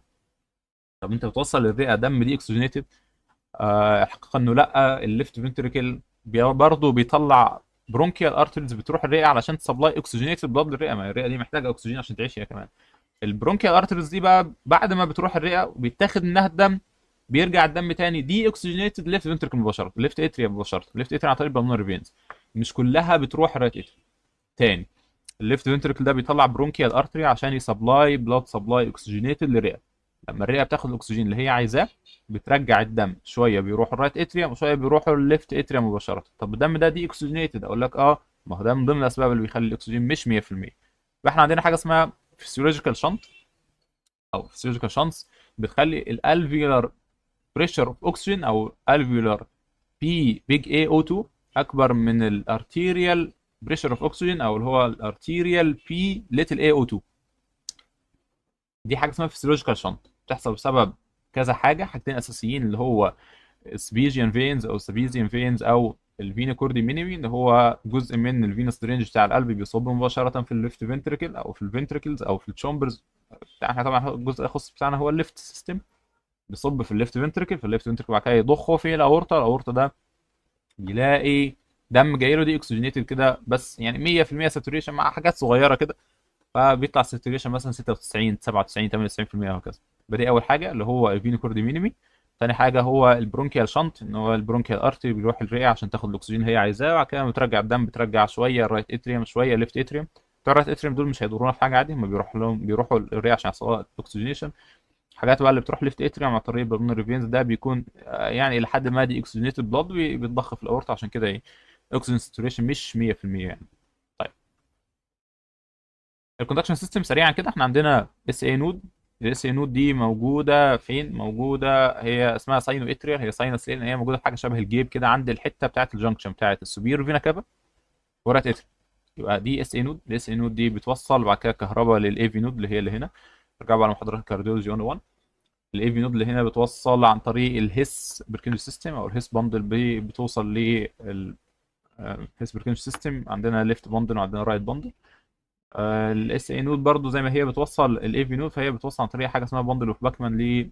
هي موجوده عند رايت اتريوم. ليفت اتريوم ده بيجي له كهرباء منين؟ بيجي له كهرباء من الانتر اتريال باندل اللي هي باندل اوف باكمان، بتروح الليفت اتريوم. في كلام كتير بقى على الباندلز دي، هم اصلا هم ثلاثه بس في واحده فيهم متفرعه.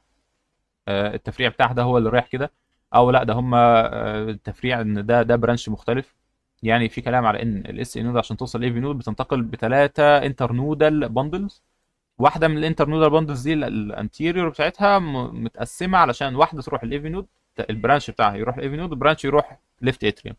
بس ده مش مهم دلوقتي، يعني المهم ان احنا نعرف ان الكوندكشن سيستم ماشي ازاي.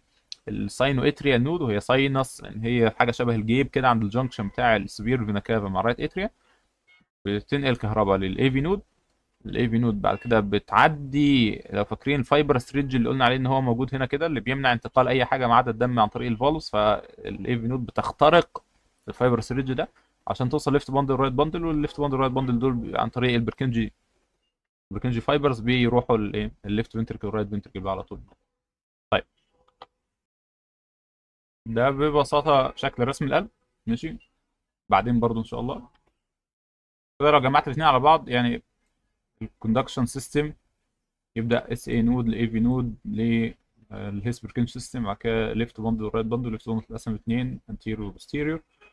والبلاد سبلاي ليفت مين يديك ليفت انتيريور ديسندنج وليفت سيركمفلكس، ورايت يمشي كده اهو. تمام. احنا قلنا القلب ده حاجه مايوجينيك. يعني ايه مايوجينيك؟ يعني ليه الانترنسك الكتريستي بتاعته، يعني هو بيطلع الكهرباء اللي هو عايزها مطرح ما هو عايز وبراحته عادي، ولكن يظل ليه برضه نيرف سبلاي، سمباثيك وباراسمباثيك نيرف سبلاي. الباراسمباثيك مينلي بالفيجاس.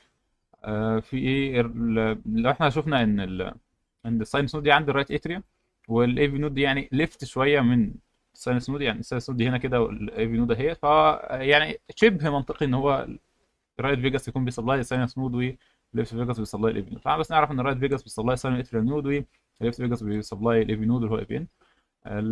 زي ما قلنا برضه كل ده ان شاء الله هيتعاد تاني، ان القلب ده مايوجينيك. يعني ايه؟ يعني هو ليه بيطلع الكهرباء بتاعته، وهنعرف ان شاء الله قدام ازاي. ولكن هو يظل فيه نيرف سبلاي، فيه سمباثيك وباراسمباثيك. باراسمباثيك مين للفيجاس نيرف، باراسمباثيك برضه طبعا بيقلل الهارت ريت ويقلل الكونتراكتيليتي، ممكن يعمل كوروناري ارتري كونستريكشن، هنبقى نتكلم عليها ان شاء الله بعد كده في وقتها. بس المساك بيعمل العكس، بيزود الهارت ريت والكونتراكتيليتي وبيعمل كوروناري ارتري دايريتيشن. وده شكل تاني من ايه برون وولد، ربنا يديه الصحه. ماشي. الميوكارديوم ده الالترا ستراكشر بتاعته لو جيت بصيت تلاقي عامله ازاي، بيكون فيها ميتوكوندريا كتيره جدا كتير جدا جدا يعني. الاول في بلازما ممبرين، ماشي، اللي هو الساركوليما دي فيها انفاجينيشن داخل لجوه كده حاجه اسمها تي تيوبيول. فانت كده من بره خالص في بلازما ممبرين، والغشاء المحيط بالخليه. الغشاء المحيط ده فيه تي تيوبيول، يعني هو في انفاجينيشن داخل كده، وده علشان بيزود زي ما هنتكلم ان شاء الله قدام ان احنا محتاجين ال تايب كالسيوم شانلز. الكالسيوم محتاج يدخل كتير علشان يعرف يبدا او ينيشيت الاكسيتيشن كونتراكشن كابلنج. فالتي تيوبيولز دي بتزود مساحه السطح بتاعه البلازما ممبرين لدخول الكالسيوم. فاحنا عندنا بلازما ممبرين في انفاجينيشن داخل لجوه، او حته داخل جوه كده في اسمها تي تيوبيول. بعد كده السيل اورجانيلز بقى نفسها عندنا ميتوكوندريا كتير جدا جدا. في الاكتين والميوسين، اللي هو الثين والثيك فايبرز او كونتراكتايل فايبرز، زي ما هو هنا كده ثين فايبرز والثين او ثين فيلامنتس، وثيك فايبرز او ثيك فيلامنتس. في حاجه اسمها زد لاين، ماشي. فده يعني جروسلي كده بس لغايه ما نرجع لها تاني ان شاء الله يعني. هل كل المايوسايتس نفس الشكل؟ لا، الفنتريكال مايوسايتس تكون عامله كده، البركنجي مايوسايتس تكون اكبر شويه اضخم برضو تكون عامله كده. السينال اتريال نودز او الاس اي نودز فايبرز تكون يعني شكلها الى حد ما ملخبطه شويه عن الفنتريكل والبركنجي. والاي في نود شكلها ملخبطه اكتر. وده بالمناسبه جزء من اسباب ليه الاي في نود بيكون فيها كوندكشن ديلي، زي ما هنبقى برضو ان شاء الله واضح قدام. وانتوا عارفين في الاي سي جي ان احنا قلنا مثلا ان هنا ده في بي ار انترفال، هنا البي ار دي ده ديلي في الكوندكشن. الديلي ده جزء كبير منه بيحصل بسبب الاي بي نود. ليه بيكون في ديلي؟ لان هنا الاي بي نود حتى تلاقيها كده ملخبطه وملعبكه، فالاكستريس عشان تنتقل من اول اي بي نود لاخرها بتعدي على وقت طويل، فبيحصل ديلي. وده شكل البركنجي سيلز اول ما بيحصل لها ريلي او بتوصل عند الفنتريكولار مايكارديوم، بتقعد البركنجي تقعد تنتقل لغايه ما توصل ايه عند الترانزيشن سيل. الترانزيشن سيل بعد كده بتوصل لورك المايكارديوم اللي هو الفنتريكل يعني. طيب عندنا الكارديوميوسايت زي ما قلنا ده شكلها كده تحت الالكترون ميكروسكوب. ولكن الكارديوميوسايت بتتقسم ثلاث حاجات او ليها ثلاث فانكشنز رئيسيه. في كارديوميوسايت خاصه بالكونتراكتيليتي اللي هو الفنتريكولار مايكارديوم والاتريال مايكارديوم. في كارديوميوسايت خاصه بالكوندكشن ده اللي هو مثلا ساين اتريال نود، الاي في نود زي ما هو احنا قلنا هنا كده، ساين اتريال نود، الاي في نود، البيس بركنج سيستم، والرايت وليفت باندل، والبركنج سيلز. في حاجات ليها اندوكراينال فانكشنز بتفرض حاجه اسمها اتريال ناتريوتيك بيبتايد، وبي ان بي، او برين ناتريوتيك بيبتايدز، او بي تايب ناتريوتيك بيبتايد. فاحنا عندنا اي ان بي، في بي ان بي. اللي يقول لك ان القلب ده حاجه بتنقبض بس، قول له لا انت غلطان، القلب ده بيحس، والقلب ده الكهرباء بيتكهرب، القلب ده غده كمان يعني، فهو يطلع ليه اندوكراين فانكشن يعني. فالكارديوميوسايتس ليها 3 مين تايبس. الكونتراكتايل مايوسايتس دي موجوده في الاتريا والفنتركل، والكوندكشن مايوسايتس دي حاجه خاصه بالكوندكشن سيستم، ساينوتريال نود، اي في نود، بركيلج سيلز، واللي بتربط ما بينهم الهيس بركيلج سيستم. وبعد كده الليفت بوند والرايت بوند. يعني عندنا ثالث نوع هو الاندوكراين سيلز، اللي بتفرز مينلي اتريال ناتوريتيك بوبتايد زي ما هنعرف ان شاء الله قدام. ده حاجه بتحصل او بتفرز نتيجه الاتريال ستريتش، بيحصل بقى بسبب حاجات كتير زي البلاد فوليوم مثلا، اتريال فايبريشن، حاجات زي دي. وحاجات تانية بتفرز البرين ناتوريتيك بوبتايدز او البي تايب ناتوريتيك بوبتايد. في بس نقطه مهمه بالمره على الالترا ستراكشر ده، ان لما بيحصل كونتراكشن بيحصل سلايدنج، او سلايدنج فيلمنت ثيوري، بيحصل سلايدنج ما بين الثين فيلمنت وثيك فيلمنت. يعني ايه؟ يعني الحاجات دي بتتزحلق على بعض مش بتقصر. يعني الطول بتاع الاكتين والميوسين بيفضل ثابت. الفرق بس ان الاكتين والميوسين بيتزحلقوا على بعض بحيث ان هم يقربوا من بعض فيحصل الكونتراكشن. ازاي؟ هنعرف بقى ان شاء الله يعني بعد كده ان ايه علاقه التروبوميوسين وعلاقه الكالسيوم التروبونين بيعمل ايه وهكذا. ولكن احنا بس نعرف ان مش بيحصل شورتنج للفيلامنتس، لا بيحصل سلايدنج بس، هم الاثنين بيتزحلقوا على بعض. في نقطه ثانيه مهمه، ان الزحلقه على بعض ده في النورمال ريستنج كونديشن مش بتبقى 100%. يعني ايه؟ يعني الايدج ده مش بيوصل للايدج ده في النورمال، فهو ممكن تقرب كده شويه، بعد كده تقرب كده شويه، بعدين لو احتجت بقى زودت هتقرب جامد لغايه ما الاثنين يتزحلقوا على بعض ويحصل كونتراكشن باند وحاجات زي دي.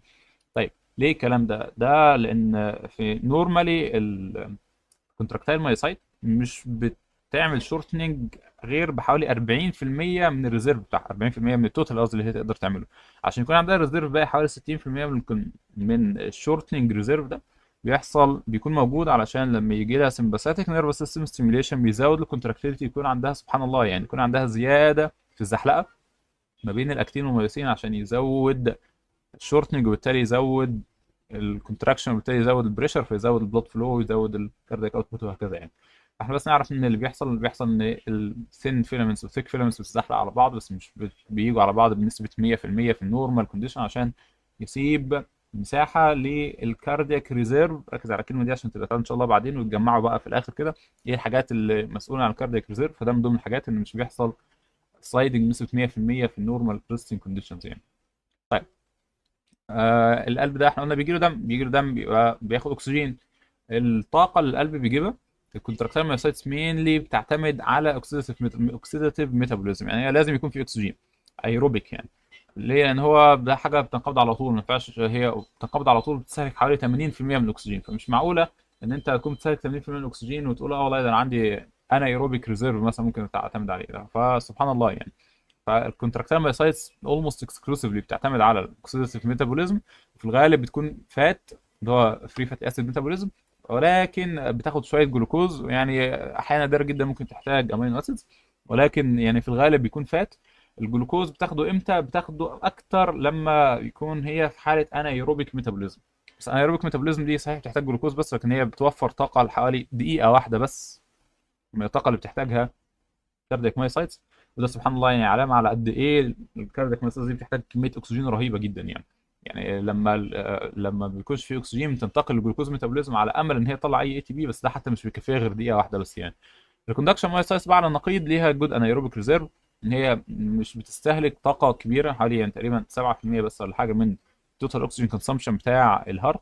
وبالتالي هي ليها انايروبيك ريزيرف كويس، لو الاكسجين قل شويه ممكن تفضل شغاله فتره يعني. سبحان الله برضه من رحمه ربنا ان هو لو شويه من المايوسايتس ماتوا خلاص يعني، ممكن شويه تانيين هيتاثر القلب، ولكن شويه تانيين يعوضوهم. انما لو الكوندكشن سيستم ده اتاثر الكهرباء بتاعت القلب كلها هتبوظ، وبالتالي خلاص ما عادش فيه لازمه للميكانيكال كوندكشن او للميكانيكال بروبرتيز بتاعت القلب لو مفيش الكتريسيتي.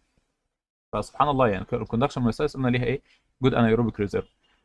فدي نقطه مهمه. في نقطه ثانيه ما اتقالتش مثلا نقولوها في ايه؟ البلاد فيسل بتاع الكوروناري ارتريز، الكوروناري ارتيريال سبلاي للهارت. الكوروناري ارتريز قلنا دلوقتي ان القلب نورمالي بيعمل اكستراكشن لحوالي 70 ل 80% من الاكسجين. دي نقطة مهمة ليه؟ اسأل برضه كمان شوية ان انت لو عايز تزود الفانكشن بتاعت القلب لازم تزود الاكسجين اللي واصل له. طب انت اصلا بتسحب 80% من الاكسجين، يبقى انت ما تقدرش تزود نسبة الاكستراكشن، يبقى انت لازم تزود البلاد فلو. برضه كل ده ان شاء الله هيتعاد قدام. بس تاني يعني انت علشان تزود الاكسجين اللي القلب ممكن يستخدمه، انت واصل لك نسبة اكسجين معينة 100%. 100% دول اتريست انت تاخد منهم 80، وبالتالي انت ما تقدرش تقول والله ده انا هزود مثلا اخد 80 اخد 90 بدل ما اخد 80، دي نسبه قليله. فانت بدل ما تزود نسبه الاكستراكشن بتاع الاكسجين اللي هي مش هتاثر في حاجه يعتبر، فانت بتزود نسبه الاكسجين توتال اللي رايحه، نسبه الدم كتوتال يعني. اغلب الاورجنز مثلا هتلاقي ان الاكسجين اكستراكشن بتاعها 20 30 40%. الهارت ان هو بيكستراكت نسبه اكسجين كبيره جدا، فانت محتاج علشان تزود له البلاد سبلاي، محتاج عشان تزود له الاكسجين اللي هو واصل له، محتاج تزود البلاد سبلاي. ما ينفعش تقعد تزود ان خلاص مفيش اكسجين يقدر يعمل اكستراكشن اكتر من كده يعني. طيب بعد كده يعني نقطه كلام سريع كده على البلاد فيسلز. عندنا ارتريز وعندنا فينز وعندنا كابيلاريز. الارتريز، الارتري الكبير بيتقسم بعد كده الارتريول، ومنه لكابيلاري اللي هو الحته اللي هي بري كابيلاري، جزء خاص اللي بيكون فيه اكسجين يعني. الارتريز في منها انواع، في منها الاستيك ارتريز، في ماسكولار، في الارتريولز. والارتريولز هي المسؤوله عن الريزيستنس، ونعرف ان شاء الله برضه قدام ليه. الفينز بيقعد يصغر يصغر يصغر لغايه ما يدينا فينيول.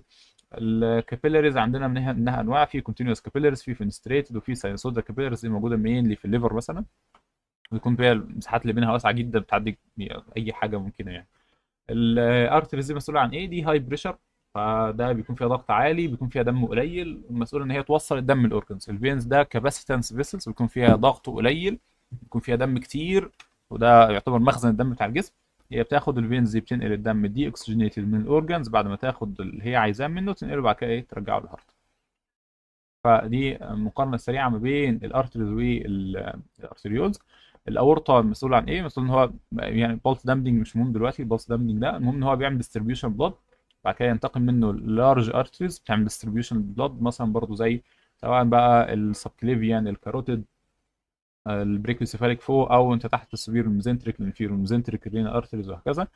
اللارج ارتريز بعد كده بتدي سمول ارتريز. سمول ارتريز دي ليها جزء بيعمل ريزيستنس بس اغلبها برضه ديستريبيوشن. الارتريولز هي الجزء الاكبر المسؤول عن الريزيستنس، هي بتعمل بريشر وفلو ريجيليشن. الكابيلاريز احنا قلنا بتنتقل من الارتريولز للكابيلاريز. الكابيلاريز دي في حاجات على الجنب بتاع الارتريز اللي هو هنا، في حاجات على الجنب بتاع الفينز اللي هو هنا. فالكابيلاريز دي مسؤوله عن الاكسشينج. يعني ايه اكسشينج؟ يعني انت بتدي اكسجين مثلا وبتاخد سي او 2، بتدي النيوترينز وبتاخد الباقي الميتابوليزم باي برودكتس عشان ترجعها بعد كده للدم مش تتخلص منها. فدي الكابيلاريز. الكابيلاريز مسؤول عن الاكسشينج. الكابيلاريز بعد كده بتتجمع زي ما هو واضح هنا كده، بتدي فينيولز. الفينيولز دي مسؤوله عن ايه؟ بتعمل كوليكشن، بتسحب الدم كده من الكابيلاريز وتعمل كاباسيتنس. الفينيولز بتكبر بتتجمع بتدي الفينز. الفينز دي المين فانكشن بتاعتها هي كاباسيتنس فانكشن. كاباسيتنس فانكشن يعني ايه؟ يعني هو اغلب الدم اللي موجود في السيركيليشن اصلا موجود في الفينز، مش موجود في الارتريز ولا موجود في الكابيلاريز كمان، زي ما هو واضح هنا كده. ده الاسمر هو البيرسنت فوليوم او البلاد فوليوم، والاحمر ده البريشر. اغلب اعلى البريشر هتلاقيه موجود في الاورطه، بعد كده موجود في الارتريز، وبعد كده يعني موجود في الارتريولز والكابيلاريز. اقل بريشر موجود في الفينا كافا، طبعا عشان الدم بيتحرك كده من هاي بريشر للو بريشر، فلازم يكون اعلى ضغط موجود في الاورطه واقل ضغط موجود في الفينا كافا. ولكن لو جيت بقى بصيت للبلاد فوليوم، اكبر دم موجود فين؟ موجود في الفينز. الفينز والفينيولز طبعا يعني، بس اكبر حاجه موجوده في الفينز، فاغلب الدم اصلا موجود في الفينز مش موجود في الارتريز. ماشي. فالفينز الفانكشن بتاعتها هي كاباسيتنس فانكشن. الفينا كافا مسؤول عن الكوليكشن، سواء سبير فينا كافا او انفير فينا كافا، عشان يسحب الدم من فوق او من تحت ايه ريسبكتيفلي كده يعني. طيب يبقى احنا اللي احنا كنا عايزينه من هنا ايه؟ عايزين نقول ان البريشر بيقل بالتدريج، وده طبيعي عشان تنتقل من الهاير بريشر للو بريشر. والفوليوم اعلى حاجه موجوده فين؟ في الفينا كافا. في نقطه ثانيه ان اكبر بريشر دروب موجود هو بيحصل ما بين الارتريز والارتريولز. يعني انت لو جيت بصيت هنا ان الاورطه بينزل ارتريز بس مش بريشر دروب عالي. مثلا الكابيلاريز تنزل الفينيولز، الفينيولز الفينز، الفينز الفينا كافا. بس لو جيت بصيت للنقطه دي هتلاقي النقطه كبيره ما بين الارتريز والارتريولز، فاكبر بريشر دروب بيحصل ما بين الارتريز والارتريولز. في حاجه اسمها بري كابيلار سفنكتر. بري كابيلار سفنكتر ده عليه كلام كتير جدا، الليترشر بيختلف من مكان لمكان، من تكست بوك ل ار سي تيز حاجات كده. ف يعني اغلب الظن والله اعلم ان البري كابيلار سفنكتر ده مش سفنكتر، مش شبه مثلا الفالف كده او موجود شبه السفنكتر الموجود في الفين. البري كابيلار سفنكتر ده حاجه شبه الايه، شبه المصل. يعني زي ما هو موجود هنا كده، ان ده حاجه شبه المصل كده بتخنق حوالين الكابيلاري. بس هي مسؤوله عن الريجوليشن بتاع البلاد فلو. مش مهم قوي موضوع البريكابيلاري سفنكتر قد ما مهم ان احنا نعرف حاجه، ان اتريستيك ستيت حوالي 80% من الكابيلاريز مقفوله. يعني ايه؟ يعني الدم بيمشي في 20% من الكابيلاريز بس، يعني بيجي من ارتريول صغير لكابيلاري لفين، في 20% بس من الكابيلاريز دي بتكون مفتوحه، ال 80% الباقيين مقفول. طب نستفيد من كده ايه؟ ان في الريستنج ستيت الدم بيمشي في 20% بس من التوتال سيركيليشن، وبالتالي انت لو فتحت كل الكابيلاريز مره واحده، زي مثلا عيانين بيجي لهم انافلاكسس. الانافلاكسس ده بيزود الكابيلاري بيرميابيليتي، ممكن يفتح كل الكابيلاريز اللي موجوده في الجسم، زي طبعا الفاز دايليتيشن وحاجات كده. الاوبننج بتاع الكابيلاريز ده كلها على بعضها ممكن يعمل سيركولاتري كولابس وشوك. ليه؟ لان مفيش دم كفايه عشان يغطي كل الكابيلاريز. احنا بنقول ان احنا اصلا اتريستنج ستيت حوالي 20% بس، او 10 20% من الكابيلاريز مفتوحه. يعني الدم، كل الدم ده بيجري في 10 20% بس من الشعيرات الدمويه. فانت لو فتحت كل الشعيرات الدمويه، الشعيرات الدمويه دي هتيجي تتملى بالدم، مش هيوصل اي دم برفيوزنج تيشوز، وبالتالي خلاص يعني هو ايه، بيحصل سيركولاتري شوك يعني، او كولابس. مفيش بلاد فوليوم كفايه عشان يغطي كل الكابيلاريز دي. طيب ليه موجود البري كابيلاري سفنكتر، او ليه بيحصل ان 80% من الكابيلاريز مقفوله؟ سبحان الله، يعني ده من رحمه ربنا. ان احنا وانت قاعد حاجه، وانت بتجري حاجه، وانت بتاكل حاجه، وانت بتفكر حاجه، فلازم يكون في حاجه نقدر نمانج بيها الدم اللي واصل للاورجنز. يعني وانت قاعد مثلا، واحد لسه واكل وبالتالي محتاج شويه يزود البلاد فوليوم اللي واصل للجي اي تي، ممكن يزيد 3 اضعاف مثلا. فهو يزيد 3 اضعاف ازاي؟ ما اذا كان قلنا ان البلاد فوليوم ثابت، انت دلوقتي هتعوز تاخد دم من حته تانيه، فتاخد دم من حته تانيه مش محتاجه الدم ده، زي السكيليتال ماسلز مثلا اللي ما يكونش فيها تون عالي مثلا يعني. طيب ولو واحد بقى بيجري، هيحتاج يسحب الدم ده من مثلا الحاجات النون فايتال زي الجي اي تي وزي الكدني برضه بالمناسبه، عشان يوصلها للسكيليتال ماسلز، عشان يقدر يوصل نيوترينز كفايه عشان يقدر يجري.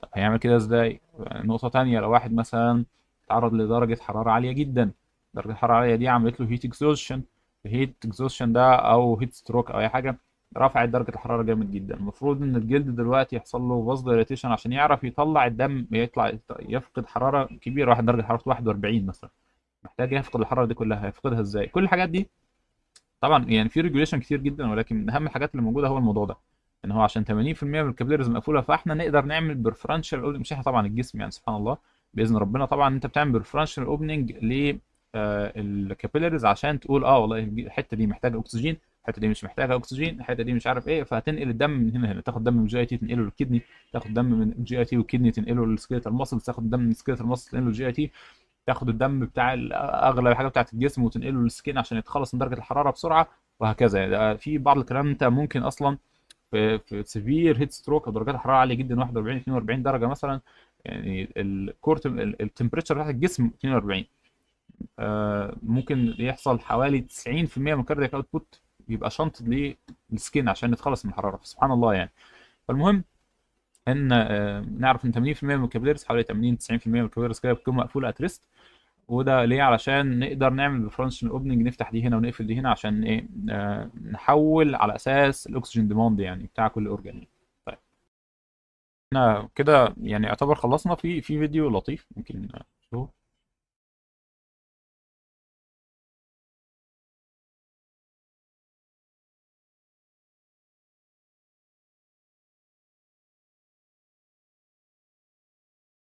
الفلو تراكنج سبحان الله يعني ما شاء الله، تطور رهيب جدا. حاجات الام ار اي وبقت ملونه كمان يعني.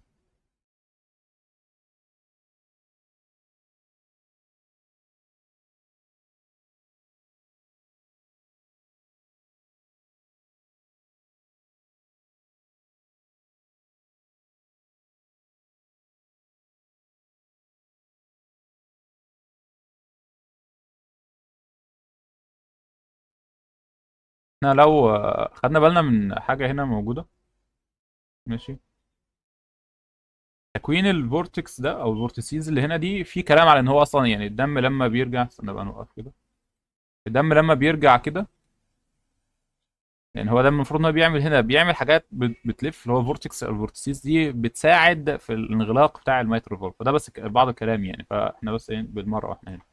طيب.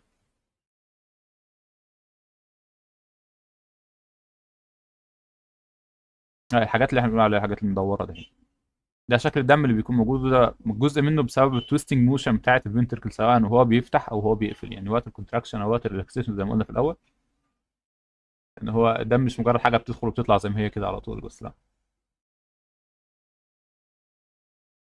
اه بص، لو بصيت هنا كده الحاجات اللي بتحصل تحت الليفلت، بتصير ليفت هنا وانتير ليفت هنا.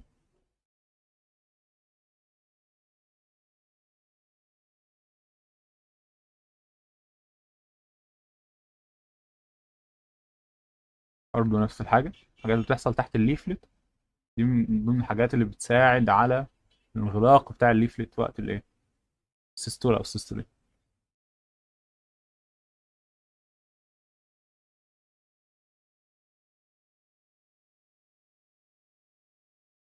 طيب، حلو كده الحمد لله. هذا والله اعلم. سبحانك اللهم ربنا وبحمدك، نشهد ان لا اله الا انت، نستغفرك ونتوب اليك.